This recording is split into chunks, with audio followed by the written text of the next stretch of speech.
Welcome to What Are We Fighting For? Teaching the Vietnam War through rock and roll. I'm Laura Wakefield, the program coordinator at the National Council for History Education, and I encourage you to introduce yourself in the chat. Let us know where you're from.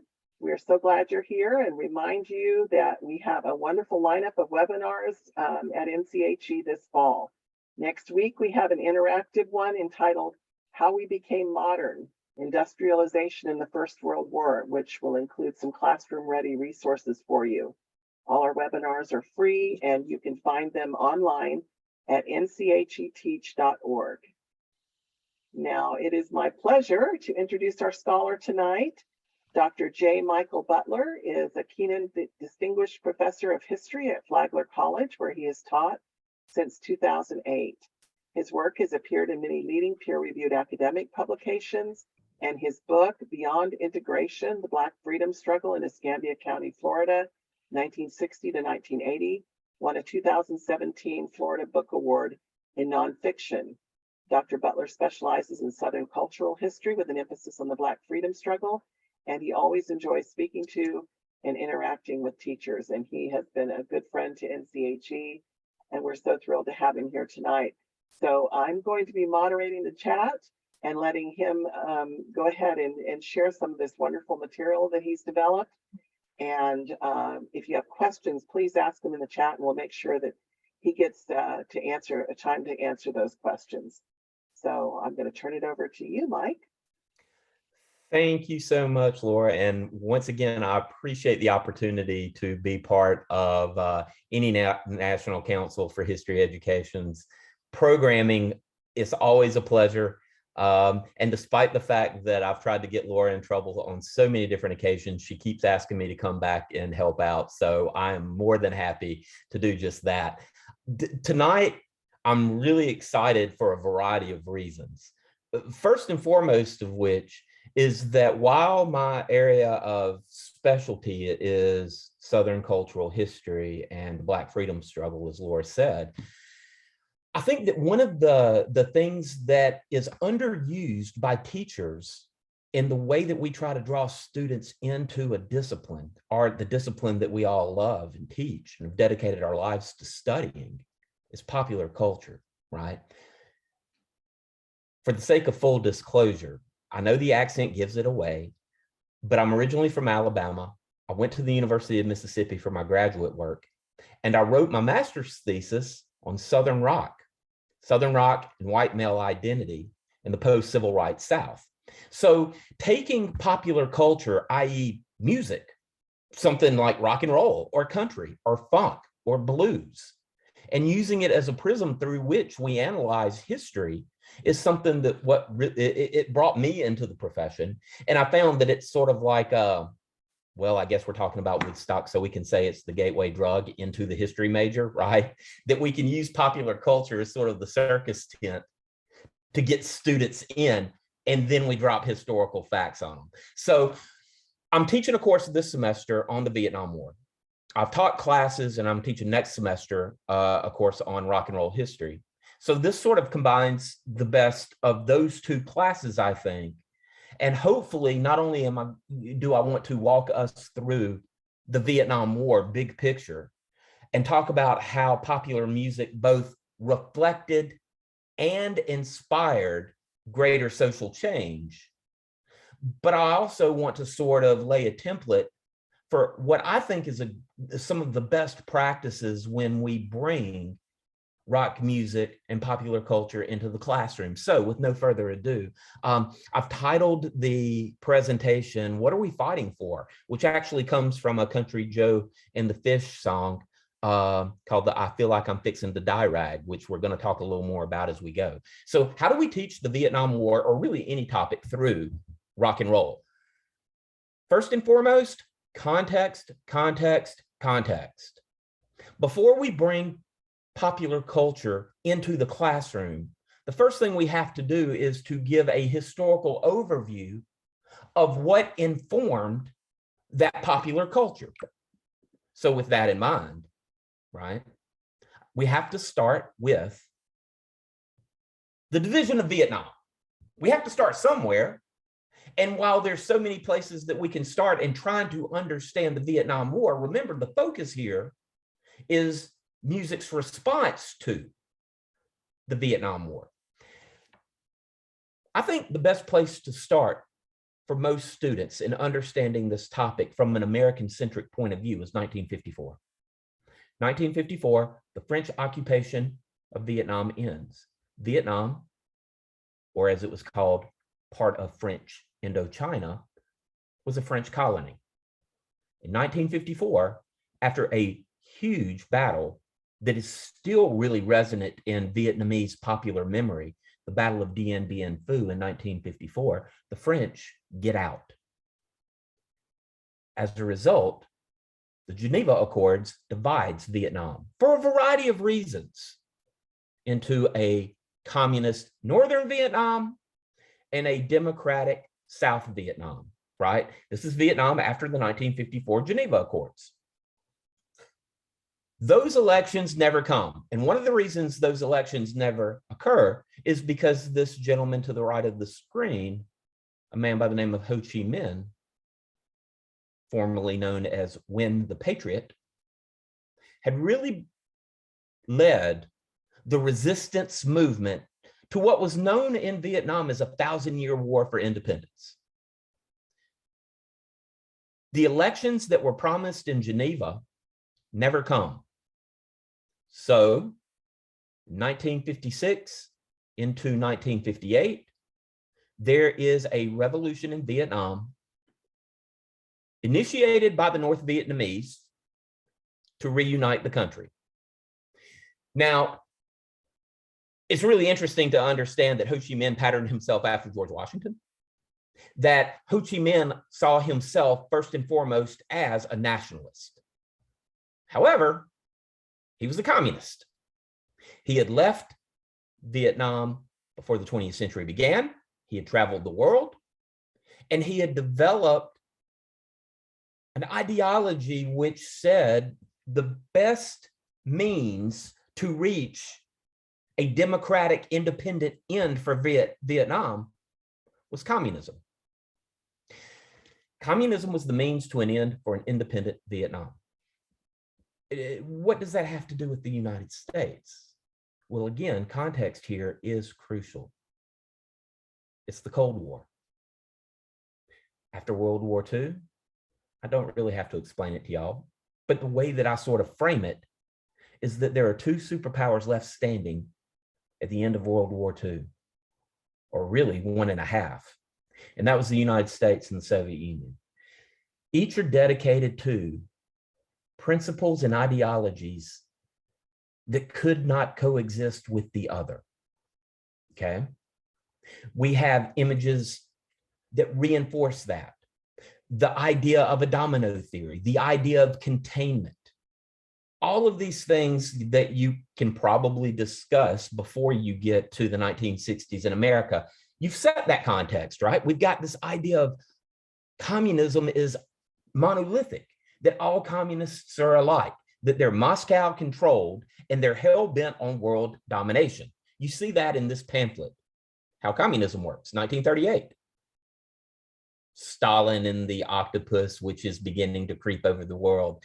We have a 1960 comic book titled The Red Iceberg, right? There's Uncle Sam in his little boat, just minding his own business, trying to spread democracy and capitalism to the world. And oh my goodness, iceberg right ahead. And it's a red iceberg. It's a communist iceberg. So right behind it, we have Poland, Hungary, North Korea, East Germany, so on and so on. And you may as well put Vietnam as one of those tombstones. The next poster demonstrates that the United States has to make a stand. It has to draw a line on the often literal map when it came to Korea, when it came to Berlin, Germany, Eastern Europe, and Southeast Asia that says it's your choice. Where do you draw a line? Where do you draw the line against communist aggression? So in other words, You can't trust a communist because a communist is going to communist. They're all answering to Moscow or probably Beijing, which, by the way, 1949, the stakes are raised because China falls to the communists and the Soviets detonate their own atomic bomb. So the idea that communist infiltration is happening in South Vietnam has a direct impact on the growth of communism worldwide. Vietnam, therefore, is one place on the map that the United States is monitoring the spread of communism, because what happens there has an impact on us here.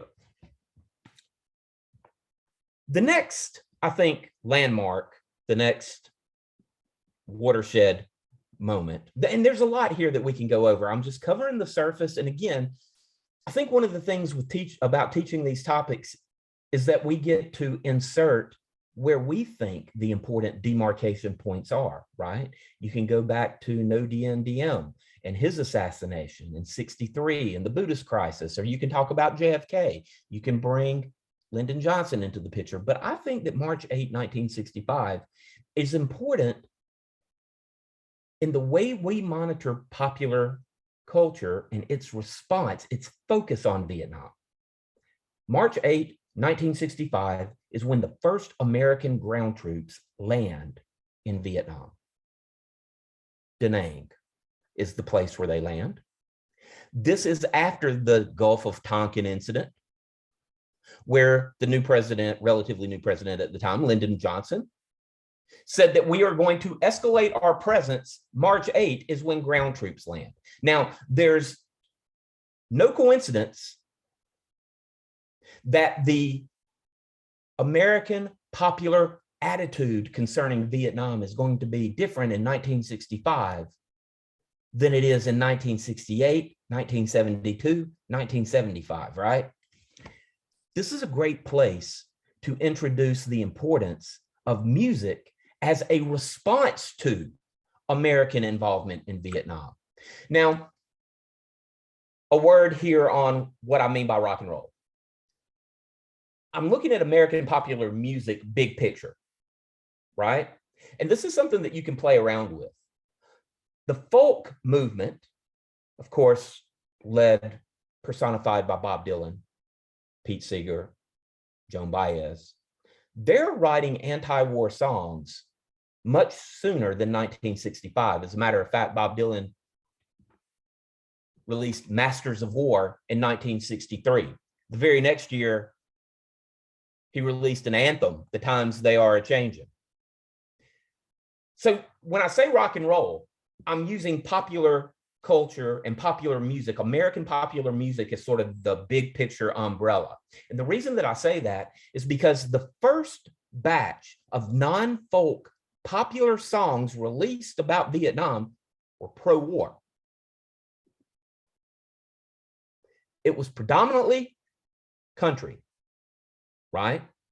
And that opens up a really interesting way to view popular response in America to Vietnam. Country music songs tended to support the war. They do from the very beginning. They do all the way until the very end. Why?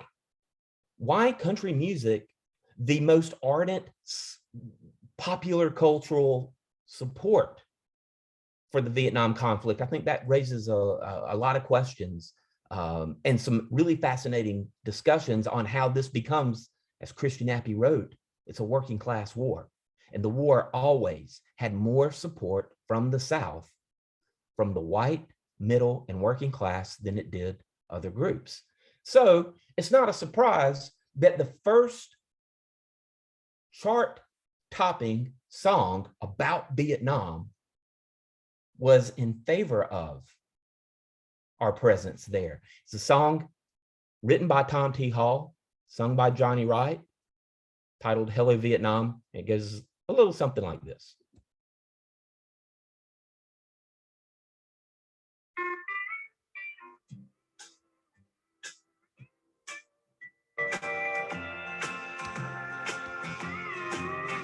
Keep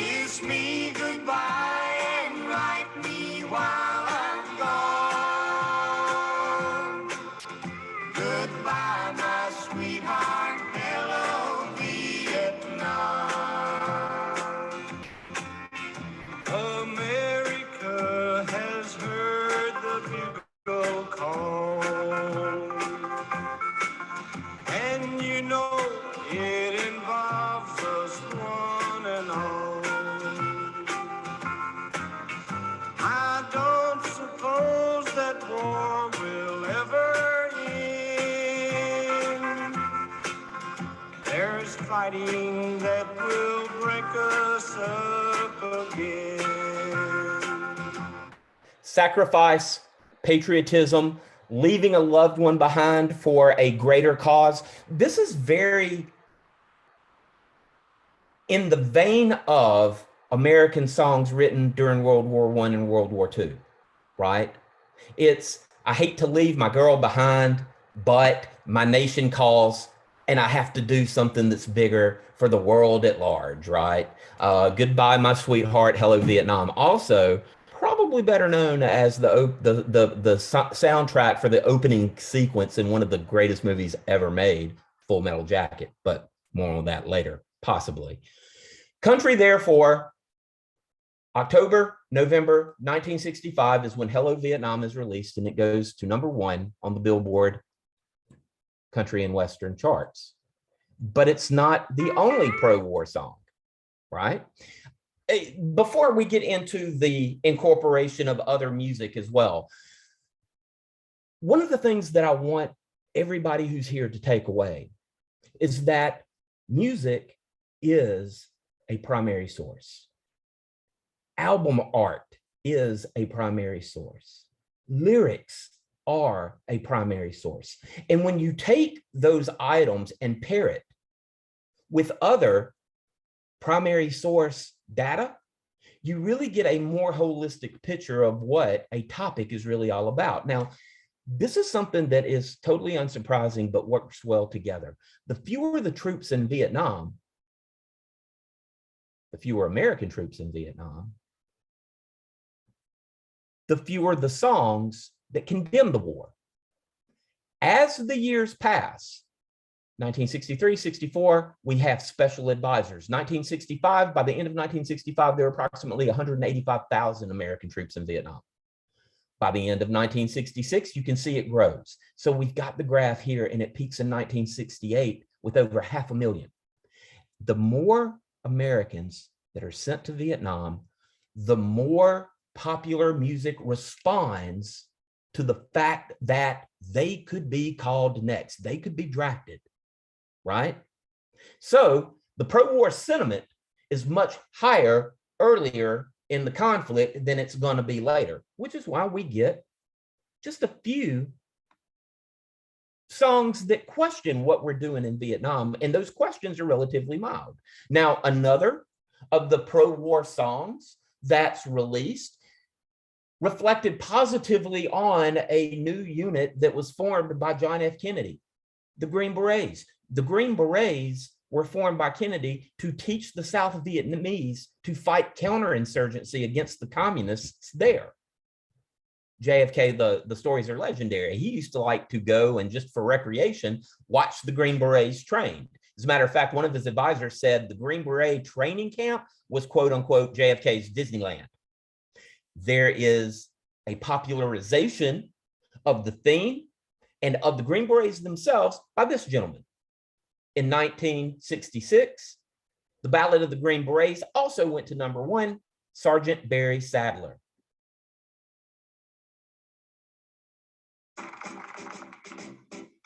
Fighting soldiers from the skies, fearless men who jump and die, men who mean just what they say, the brave men of the Green Beret, silver wings up on their chest. These are men, America's best. America's best, who fight and die, right? Glorifying sacrifice, glorifying the Green Berets. Very popular song. So there's a favorable image of the war in 1965 and 1966. But by the time we get into later 1966, if you take that chart where numbers are starting to increase from 66 into 67 and definitely in 68, you begin to hear rock and roll singers begin to question what's going on in Southeast Asia. And it begins with a relatively benign song, right? That relatively benign song was not written about Vietnam. It was actually written about curfews in Los Angeles as a result of race riots. It was Buffalo Springfield, Stephen Stills, Graham Nash, Neil Young, who penned a song that really captures the atmosphere of the time that applies to Vietnam, right? And it is a song about uncertainty and confusion and men with guns. It's an opinion by people who are young, who are of draft age, who are asking and giving their opinions for what it's worth.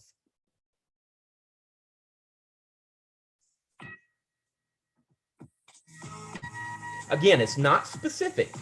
Listen to the lyrics and have your students sort of analyze what the topic is. There's something happening here, but what it is ain't exactly clear. There's a man with a gun over there, telling me I got to beware. I think it's time we stop, children, watch that sound. Everybody look what's going down.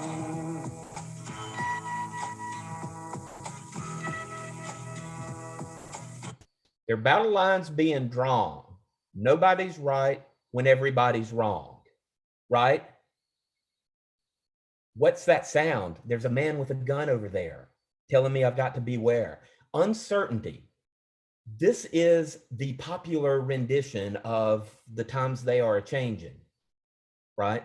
The other thing that you see here from the images, again, as a primary source, is that you can see a difference in the performers. Look at the members of Buffalo Springfield, their haircuts, the sideburns, the clothes they're wearing. Compare that to Barry Sadler. Compare that to Johnny Wright. And you've got a stark juxtaposition of who these people are that are writing the music, that are performing the music. As a matter of fact, as 1967 progresses into the summer, we have a new epoch, a new era in American history where young people are beginning demographically to surpass numerically the number of people who are their parents' age. What this evolves into is the summer of love, 1967. 1967 is the summer of love. And oh my gosh, look at all the hippies. Hippies everywhere. That's Ken Kesey's bus, right? But when we think of hippies, when we think of youth culture, and we think of San Francisco, we think of that Mary Jane, that sticky icky, that marijuana, right? Drug use and free love and burning draft cards. Well, the anti-war movement was not just comprised of those student protesters, but that's the popular image, right? That's the popular image.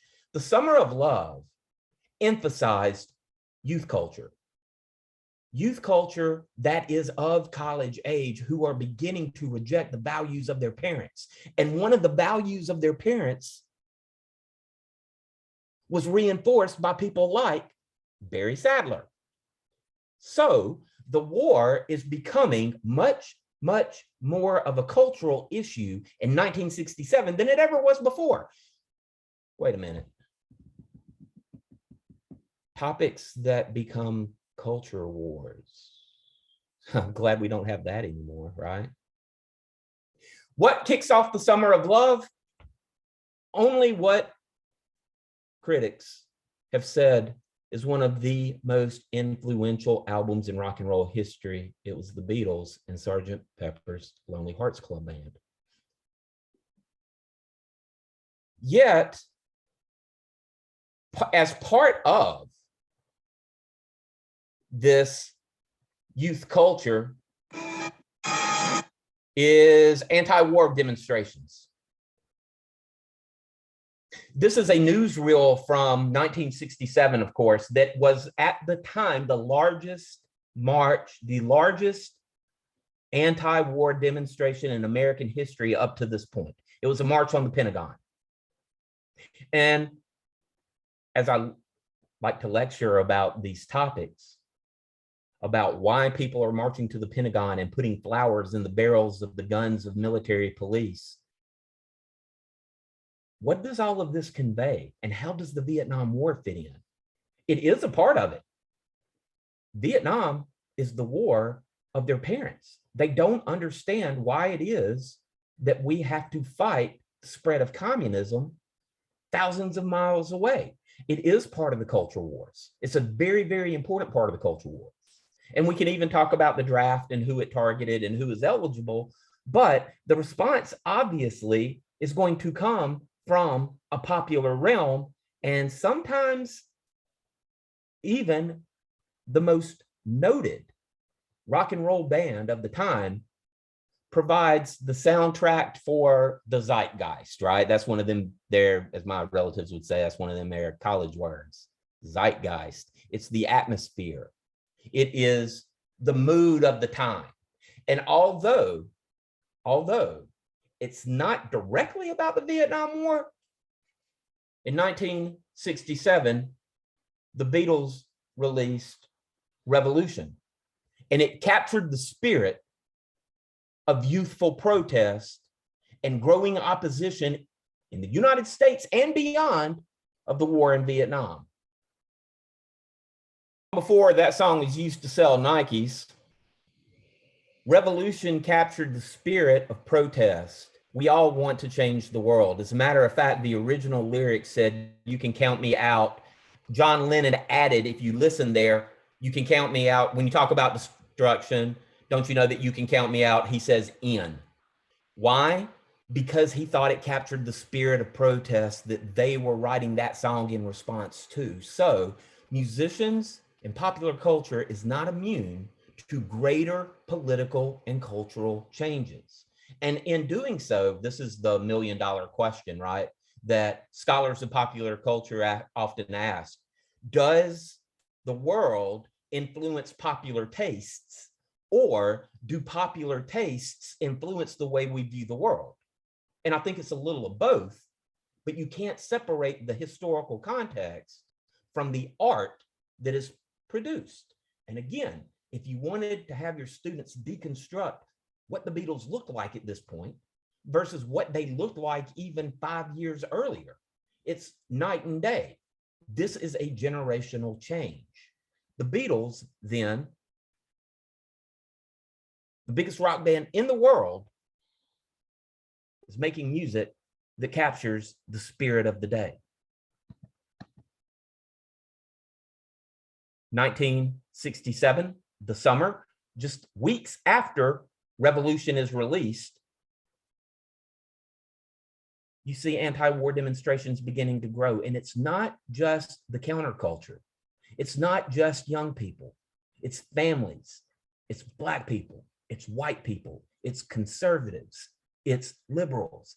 The anti-war movement is not monolithic. And these pictures really reinforce that, although popular music gave the young people a voice. 67 into 68. 1968, we have, of course, oh, I've got my slides mixed up. Yeah, we have Woodstock. Where did my Tet Offensive slide go? Oh my goodness. Okay, so yeah, I was going to talk about the Tet Offensive. I don't know where that slide went. Oh no, there we go. There we go. 1968, January, the Tet Offensive. Again, when we present popular music and we present popular culture, we are tasked with giving the context through which the popular culture makes sense. Now, if you go back to the chart that I had, and you look at the number of troops that are in Vietnam, from 1966 to 68, there's a huge jump. And the entire time, part of that numerical jump comes because our politicians are saying victory's around the corner, that the body count is in our favor, that the communists are on the run. We're about to win, we're about to win, we're about to win. And that justifies more numbers, more call-ups, more soldiers being sent to Vietnam, which, when we don't seem to be any closer to victory, that's going to cause more of a popular backlash that's articulated through the music and through popular culture, through demonstrations on the streets. The dam breaks when it comes to protests of the war in January of 1968. It's the Tet Offensive. Look, the Vietnamese communists, the Viet Cong and the North Vietnamese Army, particularly the Viet Cong in South Vietnam, they did not want to fight a conventional war. They did not want to fight a war on America's terms because America would have obliterated them. Politicians had been telling the American public that the war was almost over. We were that close to winning. Just a few more thousand troops, just a few more thousand tons of bombs. And then Tet hits. Tet is the Vietnamese New Year. And while this was a military disaster for the communists, right? Approximately 40 to 60,000 communists died. It is the first time that the communists attack the United States in a coordinated manner. Every territorial capital in South Vietnam is simultaneously hit. This image by Eddie Adams of our ally, this is a South Vietnamese general executing in broad daylight a prisoner, sent shockwaves throughout the world. This is our ally in the United States. What is going on in Vietnam? As Walter Cronkite said, I thought we were winning this war. The Tet Offensive, if we listened to our political leaders, was not capable of occurring, but it does. And it caught us and our allies completely off guard. The response was that the general who was over American forces in Vietnam, Westmoreland, asked for 250,000 more American troops. He was relieved of duty. Now, you can talk about the trickle-down offense, the trickle-down consequences from Tet, and they are many. The most important of which is that President Lyndon Johnson declares that he will seek a negotiated truce and will not run for president in 1968. But the response that American artists have to the questions about what's going on in Vietnam are now forever altered. And it's really in 1968 that you see, in 1968 and into 1969, that you see an explosion of more belligerent anti-war songs. And I think the place where we can point to say they are on display most evidently is Woodstock, right? It's a year later. Yes, we have All Along the Watchtower by Jimi Hendrix in 68. We have The Doors with The Unknown Soldier, The Byrds with Draft Morning. But we don't have anything quite like what happens in August of 1969 in Max Yerger's farm. 3 days of peace and music. And the anti-war counterculture takes center stage. In sometimes two very unlikely places. I mean, this is the I Feel Like I'm Fixing to Die rag from Country Joe and the Fish, from which the song, the I Feel Like I'm Fixing to Die rag, from that song, the title of this presentation was taken. What are we fighting for?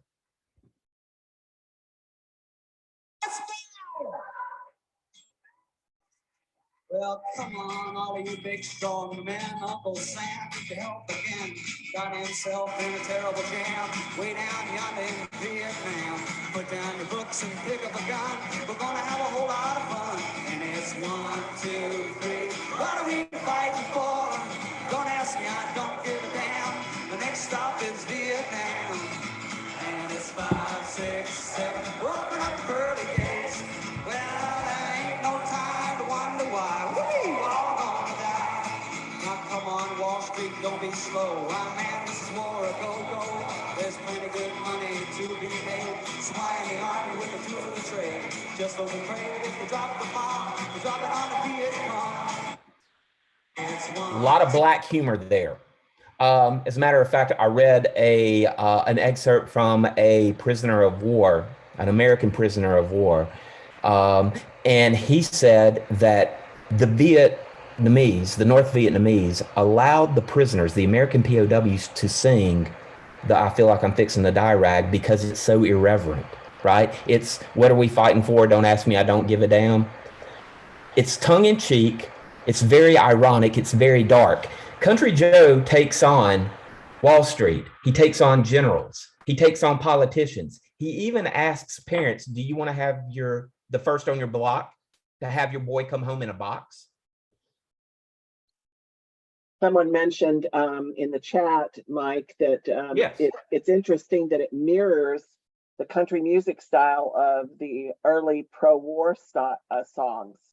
That's a great, great point. It's almost mocking that pro-war, that first wave of pro-war songs. That's actually really good because Country Joe and the Fish began as a folk band, and they were very in tune with songs that represented the young people, songs that represented the people. So yeah, that's actually a really great catch. And if you wanted to juxtapose Hello Vietnam and the I Feel Like I'm Fixing to Die rag, and you actually give students the lyric sheets to compare and contrast, that is a terrific exercise. And again, you kind of understand why there are so many pro-war American sentiments in 1965, and why by 1969, you have a young culture, Woodstock, between 300,000 and 500,000 people there who are listening to Country Joe McDonald say, whoopee, we're all gonna die. Maybe one of the most subversive performances in all of American rock history was given on a Sunday morning as almost a throwaway. Jimi Hendrix is one of the favorites of American veterans who served in Vietnam because his songs represented their daily lives, from Purple Haze to All Along the Watchtower. But nothing quite demonstrated protest and encapsulated a movement quite like his rendition of the Star-Spangled Banner.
The refrain, the distortion, the wah-wah pedal was all meant to evoke, as he said, anger and chaos and confusion.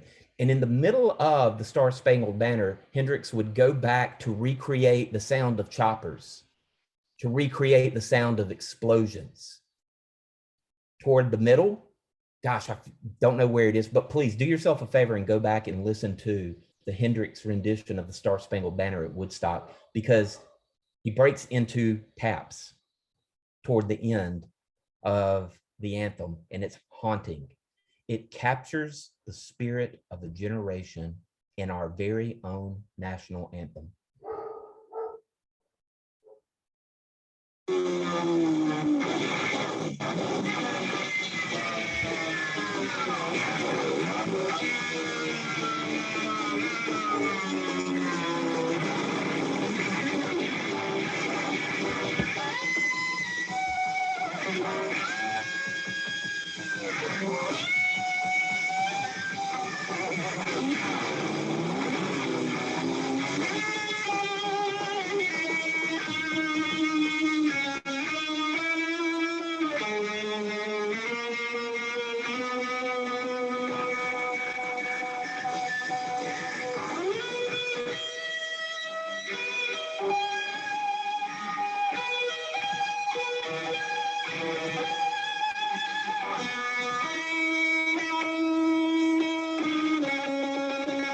Yeah, the music is meant to evoke emotion. It's meant to relate to people who are listening to it and reflect a specific time and a specific place in American society. Having students respond to what it means to them is a really good way to spark discussion about the importance of music as a reflection of the way a generation views a confusing time.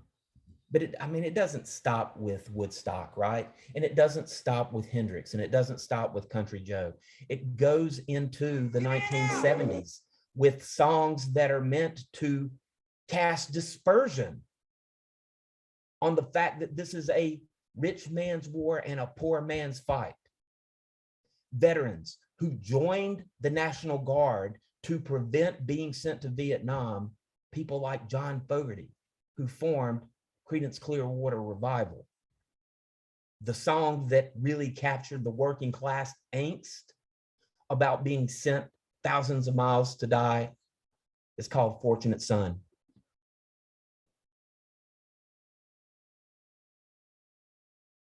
Oh Lord, the answer is more, more, more. I ain't no senator's son. It ain't me. The most anti-rich politician song that could be written about people who had no qualms about sending other people's sons to die in war. The ironic use of that song lately is something to behold, is it not? Here is another great song by another one of the leading bands of their era, and that's the Rolling Stones. So if you wanted to bookend the 60s with Revolution #1 by the Beatles and Gimme Shelter by the Rolling Stones, that is a great way to encapsulate the 60s, because this is December 1969, right? Gimme Shelter is not about the Vietnam War, but it's the Rolling Stones, again, like Hendrix, like the Beatles, like CCR, like CRT. No, wait, I'm sorry, like CCR. They tried to capture the times in a few lyrics, and those lyrics are Gimme Shelter. A very long intro, great intro, but let's get to the lyrics, because this is a great example of how you can use clips from YouTube to both expose students to music, but also have them watch the lyrics as they're used in the song itself.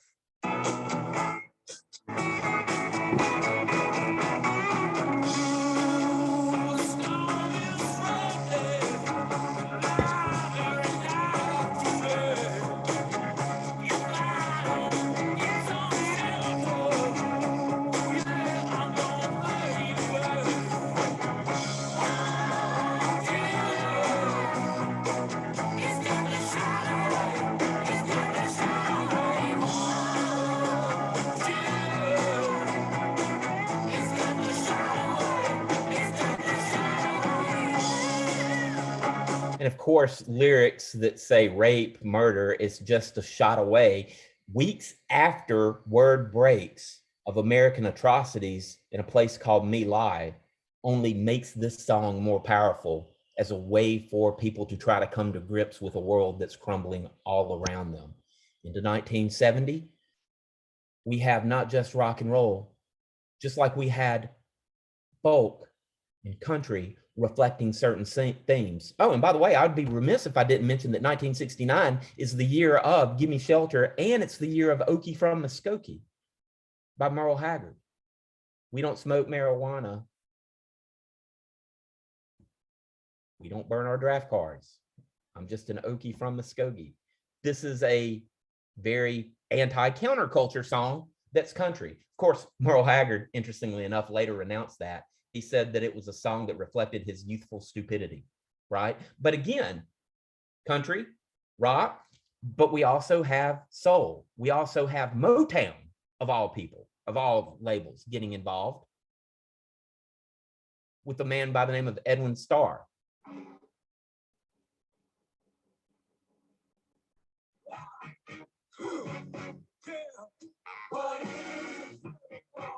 Yeah.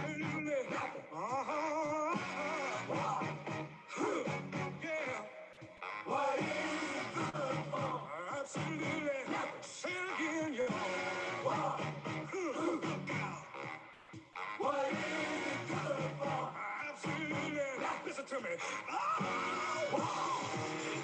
despise. 'Cause it means destruction of this life. War means tears to thousands of mothers' lives when their sons go off to fight and lose their lives. I said war. War I despise, it means destruction of innocent lives. Not just start, look, 1970, as events continue to happen, Kent State, Nixon escalates the war. Cambodia, Congress is not consulted. Protests on the campus of Kent State. And you can juxtapose this Pulitzer Prize winning image with a song that was written in response by Neil Young, performed by Crosby, Stills, Nash and Young, titled Ohio.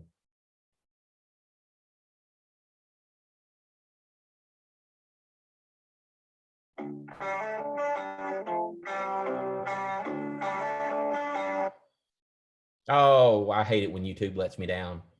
10 soldiers and Nixon's coming. We're finally on our own. This summer I hear the drumming, 4 dead in Ohio.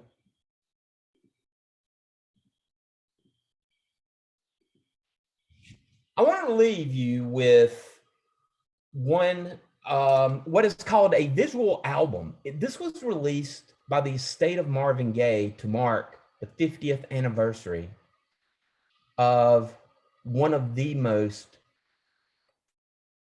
profound social commentaries in American popular music history. It's the album What's Going On.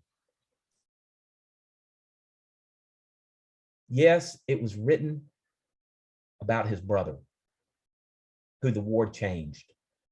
Marvin Gaye's brother came home after a tour of duty of Vietnam, and he noticed that the war affected him in ways that he had noticed it affecting many others, but this one hit closer to home. So he wrote a song that asked a simple question that still resonates today. This visual album is interesting because it connects the Vietnam War era nonviolent protests and war to the struggles that still confront Americans today. What's happening? Brother, this is a big party, man. I can dig it. Stop. Right on.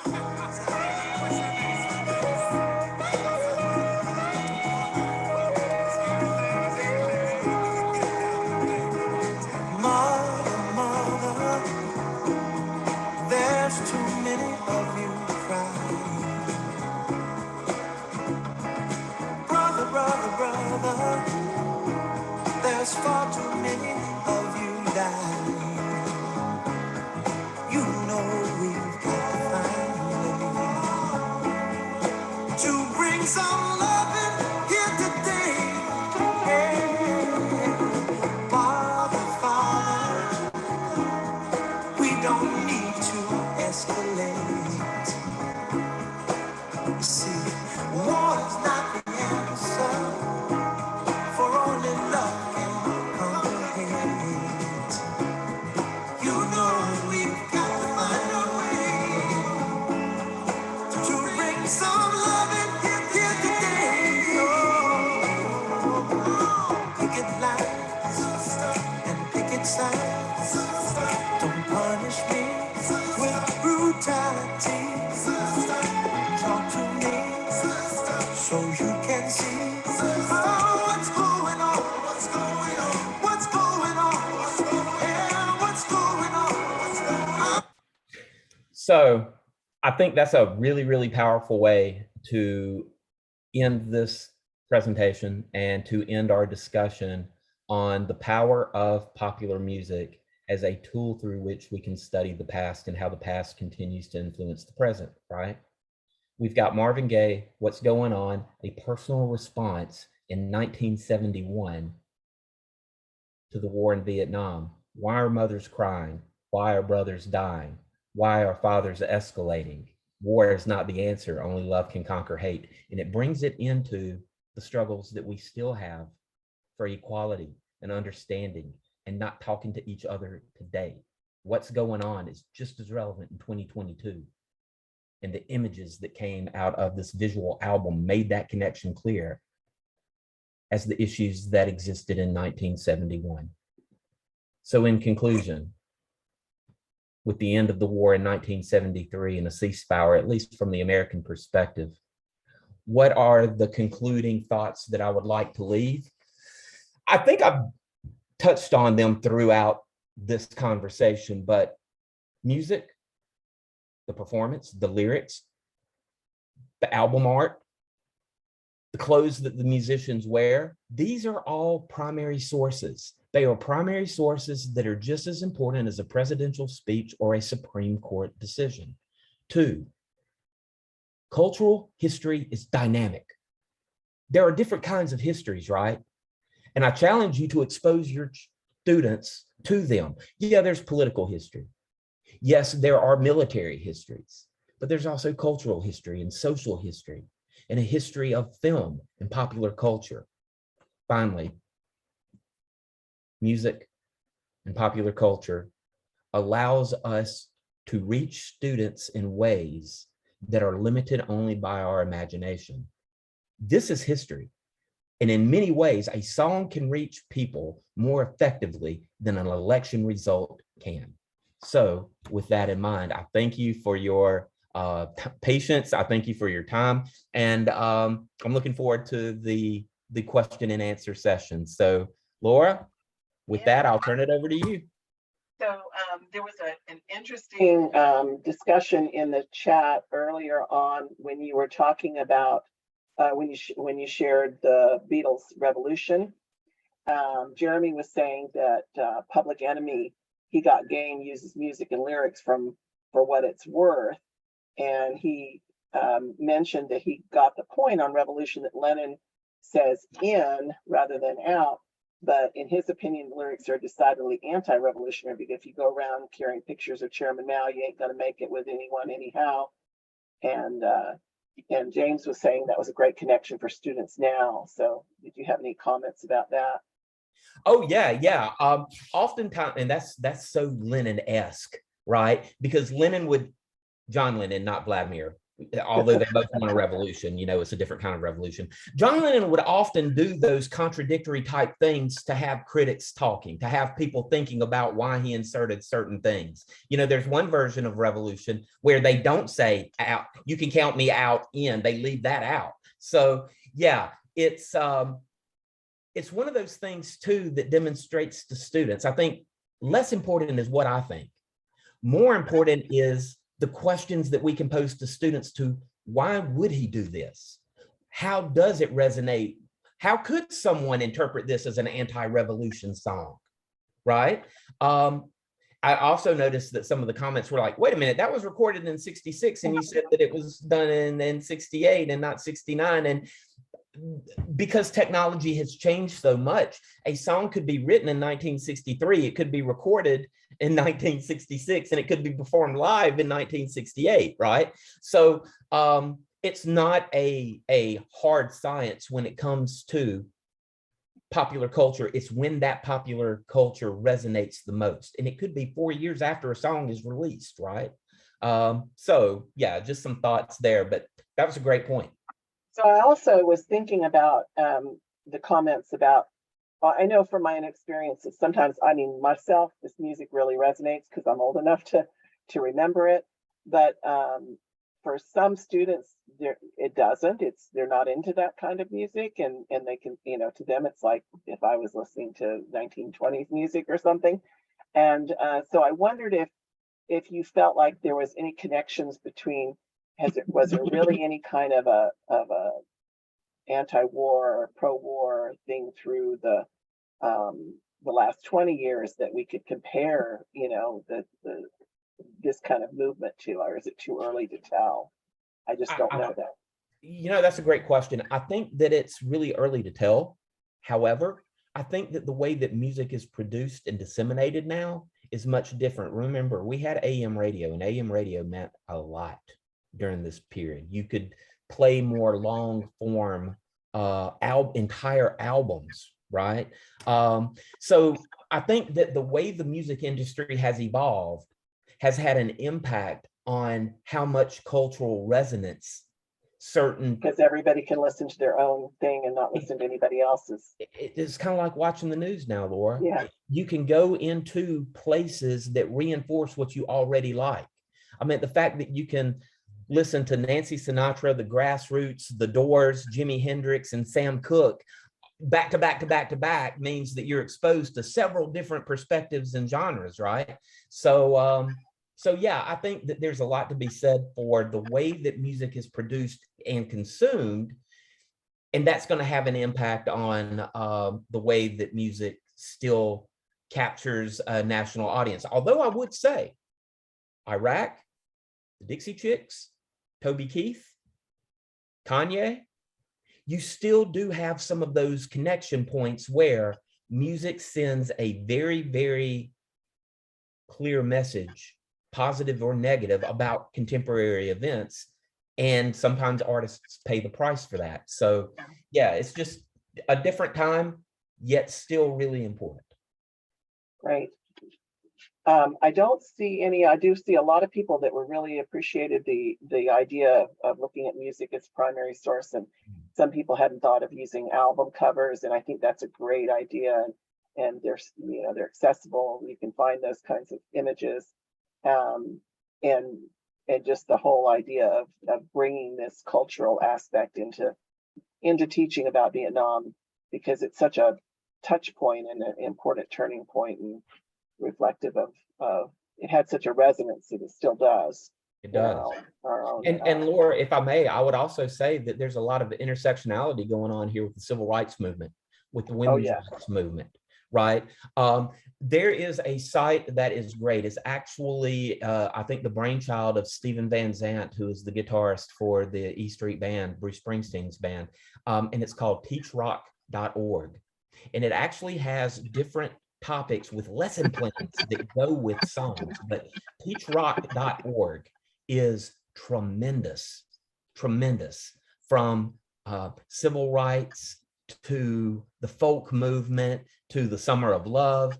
You know, they do have protest music in Vietnam, but one of the things that I hope that I've explained is that you can use music not just to capture anti-war, but also pro-war.